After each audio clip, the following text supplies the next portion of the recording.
We do indeed. Thank you so much, CP and Jake. And no, thank you so much for joining us, and congratulations on the W.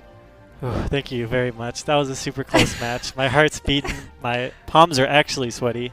Honestly, yeah, that was brutal. So does my heart. It was probably as stressful to watch this as it was to play it, or maybe no, I don't know. But this one went the distance, and it was such a nail-biter. What adjustments did you and your team have to make in this series to actually manage to come out on top?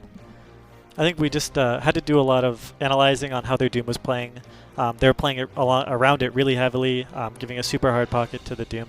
And I think a little bit of comp changing, a little bit of playstyle changing, and just a lot of energy and focus went into taking that. Well, if we're looking at the progression here in this particular match, both of you came out of the gates kind of with the dive v dive. Was that something you expected the Outlaws to actually play, or did that kind of throw you off? We didn't actually have a super great idea of what they were going to play. We knew that they liked playing Doom comps, and in previous metas they played that a lot with great success, but we weren't sure to what extent. So yeah, we thought perhaps they could run out with some sort of Doom dive comp, and it was a challenge to fully match the divey dive, I guess. Well, you make it sound like it's a bit of a guessing game, and I guess that is the case for pretty much all the teams out there right now. It is a short turnaround. We do have the hero pools in place, and obviously with everything going on, it is harder to scrim teams now than ever. What does your preparation look like? How do you guys actually get ready for the games? Well, I guess in terms of preparation outside the game, it's pretty simple. You know, get out of bed and sit in the chair. But inside of the game, yeah, you want to take a lot of look at what the teams played in previous similar metas, and that is like the best guess that you can get towards what they're going to play in this one. Because every single meta, it seems that there's a ton of variation, teams playing different things, playing to their strengths because there's so little time to prepare, that it's way better to focus on what you're really good at playing instead of just sticking to whatever you consider would be the meta. I guess. We've definitely, I think, seen that for a lot of teams that was the case. They just perform better when they are on more comfort picks than if they're trying so hard to stick to a meta.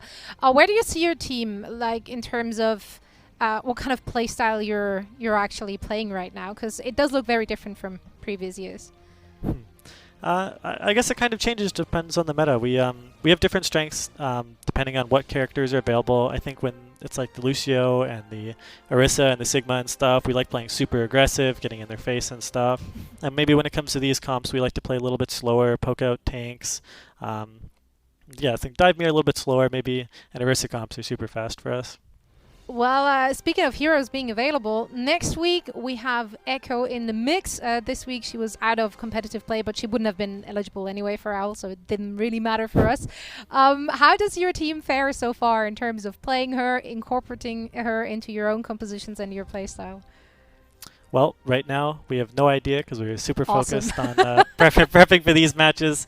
But I think we'll definitely take a look into it. The character looks super interesting, and I think it opens up a ton of possibilities that are just unthinkable right now, but later on when you see them, they could be crazy. So very interested to see where the hero goes, and I kind of hope that Echo is in the meta because that would make for a really fun week.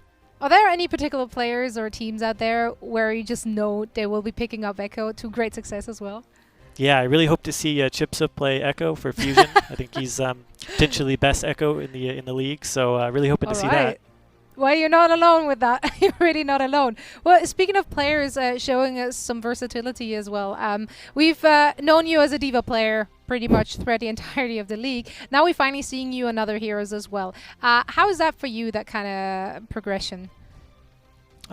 I just took a different change of mindset, a lot of effort into just learning those heroes, and a lot of struggling through it, because I think maybe I was a little bit scared to play them before, a little bit scared to practice them before, but now I'm not scared to play or practice them, and I'm really looking forward to showing what I can do on those other heroes. Absolutely, and you are playing those with confidence. It's a beauty to behold. So thank you so much for joining us for a quick chat.